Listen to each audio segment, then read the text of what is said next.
Okay, let's bring Susan back in for a reaction to what we learned from our little sample of voters this week. What did you make of what the voters told me? What stood out to you? Obviously, the younger ones haven't made up their minds yet because they know that they haven't really studied it. We also know that many people will say they're going to vote, but will they is a big question, but you don't want to look like you're not a good citizen. Right. And so that was kind of what I took out. A lot of people wait till the last minute, and then they'll take a look. That was not atypical. I asked everyone too, I didn't include every response, but I asked everyone if they were optimistic, pessimistic, or skeptical, and everyone told me they were optimistic, whatever side they might have been on. I actually did not ask who they were voting for. They volunteered that information.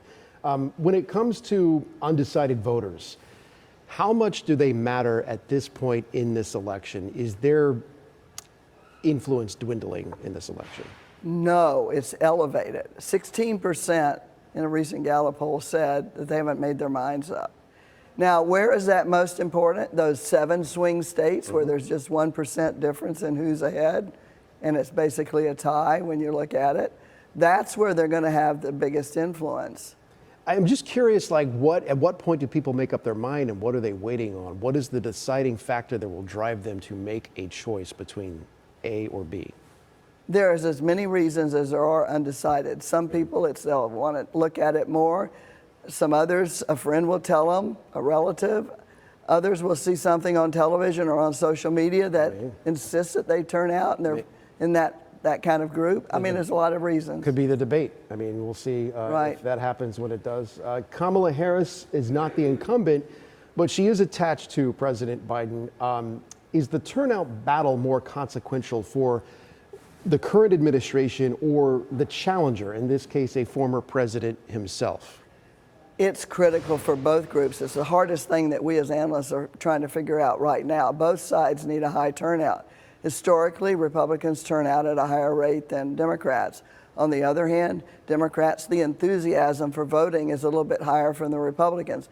But both of them have got to turn out people, and each of them have a portion of their base that they're worried about turning out. How much does character matter in this election, especially among undecided voters? I mean, Donald Trump reposts some things on his Truth Social website that if I even start to describe what it was, this would be our last show. I'd be fired. I can't even begin to put it into words. So are people going to look past sort of nasty things like that and just sort of tune that out? Is that a factor in this election, character? You sort of see that people who are for Trump discount a lot of his personal behavior because they liked his policies. In terms of Kamala Harris, people, and you heard it from the interview of the young lady, saying they were drawn to vote and be interested because of her and her character and personality. So there's a little bit of difference in what draws people. And on her side of things, is Vice President Harris counting on that too much and asking voters to forget that inflation is too high for them, or some of these other economic factors? You're banking on this character, the theme of joy, the phrase, we're not going back. Okay, but if people are having this economic pain, you're leveraging that, or is she leveraging that too much and not counting on people being frustrated with where they are in life? Well, she certainly is aiming at the younger demographic. We've talked about it before. Democrats are heavily reliant upon younger voters. And we already know that younger women are very drawn to her on her character, but younger men drawn to Trump and the economic side of it. So you see, these are independents that I was speaking about. And this all tells you what? That this race is going to be close, tight? Absolutely. But the main thing that you have to watch out for is that famous October surprise. Yeah. And maybe we have 2 or 3 before we get to October, the way this election's going. And it might not have anything to do with the candidates. It could be a world event. I mean, you have a lot going on in the world right now. Absolutely true. Susan MacManus, thank you so much for being here with us this week. Appreciate it. Thank you. All right, let's take a time out from politics. College football is back, and our friend ABC Action News sports anchor Kevin Lewis with an early read on this fresh season. So, I'm so excited about college football season starting finally. Which Florida team do you think has a real chance of winning a national championship? Let's put that on the table, Kevin, right off the top. Okay, well, now that's different this year because that means you have to get into the field of 12 instead of the field of 4. So if you can sneak in and if you have a couple of trip-ups late and you can still get in, I think consistency is probably the name of the game here. And I'm going to say by a nose, Florida State. Florida State, you break my heart. No, I'm sorry. Of the teams in Florida, of that list, the teams I think that have enough talent to put together a consistent streak. Now, their schedule is not easy. I mean, they lost early. So do you think they can rebound from that? I think you said early, I think is the key word. And I think that, Mike Norvell, they undefeated, which didn't help them last year. We'll talk about that in a minute. But, they play Clemson, at Miami, at Notre Dame. I mean, their road is not easy. But I think of the Florida teams, one that can get into the field of 12 in the college football playoff, the expanded version, which would put them as a bubble team, if you will, in the NCAA basketball tournament. I think Florida State can be that bubble team. If you get into 12, you got a shot. That's the rule this year. Which team is the sleeper? Who should we be paying attention to?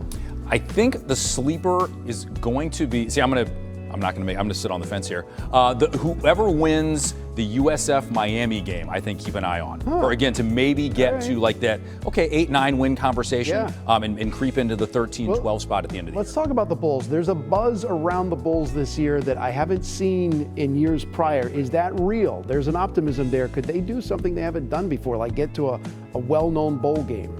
I think the buzz is absolutely real, and it's not kind of that generic, we just play loud music at practice and everyone's excited. Alex Golish going into his second year, taking a program that was really at the bottom to 7 wins and a bowl win last year. He said, we have to be ready to win at a high level, and I think that he is convinced the players. They have 19 returning starters from last year. Wow. And there have been a lot of transfers, including quarterback Byron Brown. People could have left and said, hey, we're kind of feeling ourselves. But I think there is excitement, and they really, actually do believe they can win at a high level now. You mentioned FSU. They got off to that rough start, but perfection did them no favors last year, not to bring up any bad memories, Knowles fans. But they lost early. You think they can rebound, and you think they have a real shot down the stretch here? I think they have to. I mean, they have a lot of talent on the roster. You have a new quarterback, DJ Uiagalelei. A lot of transfers in an offense. I got it right. You're going to have to teach me how to do that. On offense. But I think the pieces are in place. And in college football, strange things happen as we see every season. But I think it's possible. This new playoff format, 12 teams, how does that change college football? Does this now make it more equal, or does it simply push the edge of potential unfairness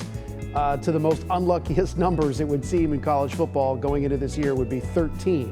You don't want to be at 13 last week. I think it evens the playing field in the sense that you won't have a bubble team, if you will, or a mid-major, using more NCAA tournament references, like a USF, a group of 5 conference champion. There isn't that much separation now between them and, let's say, an LSU or an Ole Miss, who doesn't necessarily win the SEC, but the rap has always been, second or third place in the SEC. They're miles better than everyone else. Right. Now they're closer to the teams. And that's all fans want. They want a shot. Get in the neighborhood. It makes really the top 20 relevant. At least you've got an opportunity to get in there. Then, as they say in the NFL, once you get into playoffs, anything can happen. Down the stretch, the last 3 or 4 weeks, if your team is ranked from like 20th to just outside the top 25, it's going to be awesome. It's going to be exciting. Between the playoff format and the video game, man, I mean, there's so much enthusiasm. The players love it. I mean, there's a lot of excitement this year for sure. Kevin Lewis, thanks for stopping by. Appreciate it.